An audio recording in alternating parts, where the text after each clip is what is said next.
ప్రియాతి ప్రియమైనటువంటి సోదర సోదరీమణులందరికీ హృదయపూర్వక నమస్కారములు.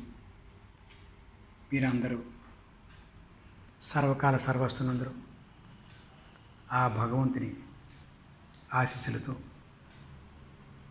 చక్కగా మా 77 బెటాలియన్ సిఆర్పిఎఫ్ తరపు నుంచి మీ అందరు కూడాను